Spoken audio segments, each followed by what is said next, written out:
नमस्कार मंडळी, मी संध्या सप्रे. अमृताचे डोही या माझ्या आध्यात्मिक चॅनलमध्ये मी तुम्हा सगळ्यांचं मनापासून स्वागत करते. आजच्या माझ्या एपिसोडचा विषय आहे ब्रह्मसत्यम जगत मिथ्या. ब्रह्मसत्यम जगत मिथ्या. जगद्गुरु आदि शंकराचार्य यांनी त्यांच्या ब्रह्मज्ञानावली या स्तोत्रामध्ये ब्रह्मसत्यम जगत मिथ्या जीवो ब्रह्मेव नापरहा हा श्लोक त्यांनी लिहिलेला आहे, ज्यामध्ये अद्वैत सिद्धांताचं सगळं सारच जणू त्याच्यामध्ये उतरलेलं आहे. या श्लोकाचा अर्थ नेमका काय होतो ते आपण आता बघूया. केवळ ब्रह्मच हेच एकमेव सत्य असून जगत मिथ्या आहे आणि जीव म्हणजे दुसरं तिसरं काहीही नसून साक्षात ब्रह्मच आहे.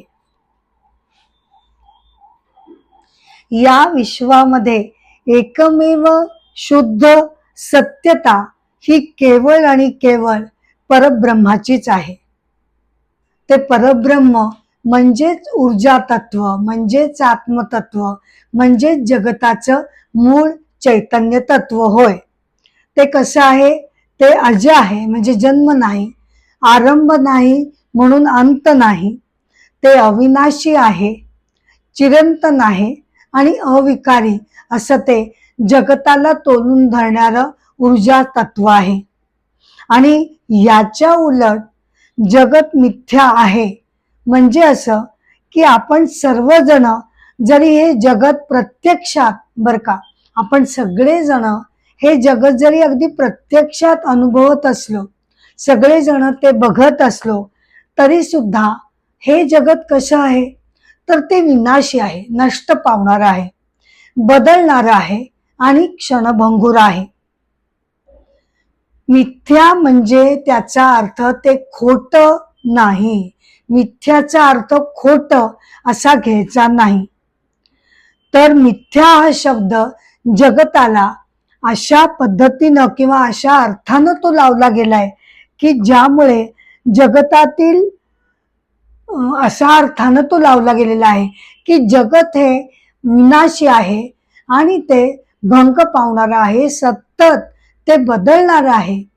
या अर्थानं जगताला मिथ्या म्हटलं गेलं आहे. जगतामधील लाखो गोष्टींना जे एक्झिस्टन्स मिळालंय, आपण, वनस्पती, डोंगर, दऱ्या, हजारो लाखो गोष्टी, सगळ्यांना आपल्याला जे आत्ताचं सत्यत्व, अस्तित्व किंवा एक्झिस्टन्स जे मिळालेलं आहे ते अविनाशी नाही. ते आपलं स्वतःचं स्वयंभू स्वतंत्र असं एक्झिस्टन्स नाही. आपण सर्वांनी हे जे अस्तित्व आपण जे घेतलेलं आहे, सत्यत्व, एक्झिस्टन्स जे घेतलेलं आहे ते उसनं घेतलेलं आहे आणि कधी ना कधीतरी ते नष्ट होणार आहे. काही काळापुरतं आपल्याला सगळ्यांना हे एक्झिस्टन्स मिळालेलं आहे. अगदी सूर्य, चंद्र, तारे यांचं जरी उदाहरण घेतलं, भले लाखो वर्ष ते इथे एक्झिस्ट असतील, पण कधी ना कधीतरी प्रत्येक गोष्टीला अंत हा अटळ आहे. मग या सतत बदलत जाणाऱ्या, बदल होत राहणाऱ्या, नष्ट होणाऱ्या जगताला तोलून धरण्यासाठी, त्यामध्ये जे बदल घडतात ते बदल शक्य व्हावेत यासाठी या जगताचा मूलभूत पाया, ज्याच्यावर हे जगत तोललं गेलंय, तो मूलभूत पाया परमतत्व किंवा ऊर्जा तत्व हे नित्य, निरंतर, अविनाशी आणि अविकारीच असायला हवं. तरच या विनाशी जगताचा बदल आणि त्याचा डोलारा तोलून धरणं शक्य होईल. हे परब्रह्म, हे आत्मतत्व कालही होतं, आजही आहे आणि उद्या सुद्धा ते असेलच असेल. ते कालातीत आहे, अक्षयी आहे. म्हणूनच आध्यात्मिक दृष्टीनं बरं का, आध्यात्मिक दृष्टीनं ही जी सत्यता आहे त्याच्या 3 पायऱ्या मांडल्या गेलेल्या आहेत. सर्वश्रेष्ठ उत्कृष्ट अशी सत्यता म्हणजे पारमार्थिक सत्यता, जी जी सदैव अभंग आहे, कालातीत आहे. ही पारमार्थिक जी सत्यता आहे त्या स्तरावर कोण उभं आहे, तर त्याच्यावर निर्गुण निराकार अविनाशी अज असं आत्मतत्व निर्गुण ईश्वर त्याच्यावर उभा आहे. मग त्याच्या खालोखाल येतं व्यावहारिक सत्यता. म्हणजे काय? व्यावहारिक सत्यता म्हणजे ट्रान्झॅक्शनल रियालिटी. आणि वरती निर्गुण ईश्वर ज्याच्यावर उभा आहे ती आहे पारमार्थिक सत्यता किंवा अल्टिमेट रियालिटी. तर त्याच्या अल्टिमेट रियालिटीच्या खालोखाल आता दुसरी जी पायरी आहे ती आहे ट्रान्झॅक्शनल रियालिटी.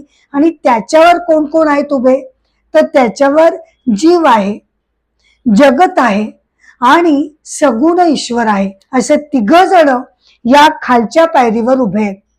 आता सगुण ईश्वर म्हणजे काय, तर वरच्या सर्वोच्च पायरीवर आहे निर्गुण निराकार ईश्वर. हा सर्वोच्च पायरीवर उभा आहे निर्गुण तत्व, निर्गुण ईश्वर. तो जेव्हा मायेचा, त्याच्यातील अंतर्गत स्वशक्तीचा आधार घेतो, त्याच्याशी त्या शक्तीशी संयोग पावतो, म्हणजेच निर्गुण ईश्वर अधिक माया असं जेव्हा समीकरण होतं, मायेशी जेव्हा तो संयोग पावतो तेव्हा तो सगुण ईश्वर होतो. आणि मग तो सगुण ईश्वर निर्गुण ईश्वराच्या खालच्या पायरीवर जीव आणि जगत यांच्या बरोबर तो उभा असतो.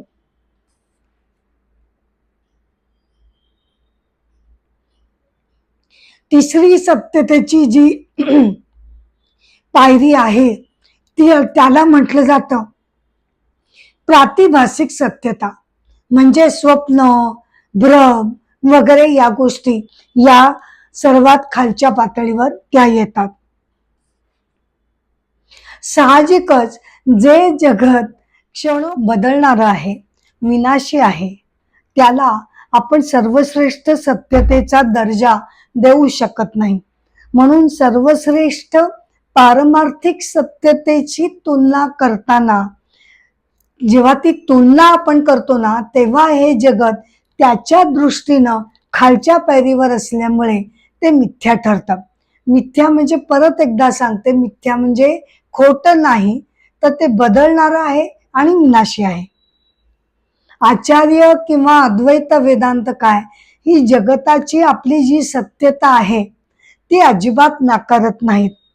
फक्त ती कमी दर्जाची सत्यता आहे आणि ती सत्यता जी आहे ती विनाशी आहे, एवढं भान आपण ठेवायचं आहे. बरं, जगत मिथ्या म्हटलं गेलंय याचा अर्थ असा नाही की जगताला, आपल्या जीवनाला आपण तुच्छ मानायचंय, नाही. जगताचा उपहास करायचा नाही. आपल्या जीवनाला हे कमी दर्जाचं मानायचं नाही. उलट अद्वैत वेदांत आपल्याला कळवळून असं सांगतो की हे जे मनुष्य रूपानं आपल्याला सर्वश्रेष्ठ असं आयुष्य मिळालंय, त्या शरीर आणि मनाच्या माध्यमातून आपण नीतिमत्तेने, सात्विकतेनं वागून आपण ईश्वरी साक्षात्काराचा अनुभव घ्यायचा आहे. त्यासाठी आपल्याला हा दुर्लभ जन्म मिळालेला आहे. त्यामुळे त्या जीवनाची हेळसांड नको, त्याच्याकडे दुर्लक्ष करणं नको, ते व्यवस्थित जगणं अपेक्षित आहे. अद्वैत वेदांत जर आपल्याला असं सांगतो बर का, की शरीर आणि मनानं आपण लाखो व्यक्ती वेगवेगळे आहोत, हे खरं आहे. शरीर आणि मनानं प्रत्येक जण वेगळा आहे. हे जरी खरं असलं तरी प्रत्येकातील हा वेगळेपणा हा केवळ वरवरचा आहे. शरीर, रंग, रूप, आकार या गोष्टींचा तो वेगळेपणा आहे. त्या आपल्या सगळ्यांमधील जे बेसिक ऊर्जा तत्व आहे, परमतत्व म्हणा, परब्रह्म म्हणा, आत्मतत्व म्हणा, ते जे आहे ते सगळीकडे एकच एक आहे. आणि म्हणूनच आपण भेदभावाच्या भिंती एकमेकांमध्ये उभारणं हे योग्य ठरणार नाही. आपल्यातील द्वेष, मत्सर, परकेपणा या सगळ्या भावना टाकून देऊन आपण सगळ्यांनी सलोख्यानं, समत्व चित्तानं राहणं अपेक्षित आहे. आता खरं म्हटलं तर ही आपली जी ट्रान्झॅक्शनल रियालिटीची पायरी आहे, त्याच्यावर कोण कोण जण येतात? त्याच्यावर जीव येतो, जगत येतं आणि सगुण ईश्वर येतो, नाही का? जीव आणि जगत हे दोघंही एकाच पायरीवर आहेत. पण असं असताना सुद्धा जगताला मात्र मिथ्या म्हटलंय आणि जीवाला मात्र परब्रह्म स्वरूप आहेस असं म्हटलं गेलेलं आहे. का? कारण जगताला मिथ्या जाणीवपूर्वक म्हटलं गेलेलं आहे, कारण आपलं सगळेजण अगदी हजारो टक्क्यांनी या बाह्य जगतामध्ये, या जगताच्या गुंत्यामध्ये अडकून पडलेलो आहोत. त्यातून जरा थोडस बाजूला करून, स्वतःला अलग करून आपण अंतर्मुख होणं गरजेचं आहे. यासाठी जगताला मिथ्या म्हटलेलं आहे. आणि जीवाला म्हणजे व्यक्तीला तू साक्षात परब्रह्म आहेस असं का म्हटलं गेलंय? तर ते अशासाठी म्हटलं गेलंय की त्यामुळे आपल्याला प्रेरणा मिळेल, बर का? आपल्याला एक प्रेरणा मिळेल की मी म्हणजे केवळ शरीर आणि मन नाही, माझ्यातील ईश्वरीय तत्वाचा अंतर्शोध घेणं, यासाठी माझी जिज्ञासा वाढावी. मी त्या दृष्टीनं माझ्या जीवनाकडे आता बघावं, यासाठी जीवाला किंवा व्यक्तीला तू साक्षात परब्रह्म आहेस असं म्हटलं गेलेलं आहे.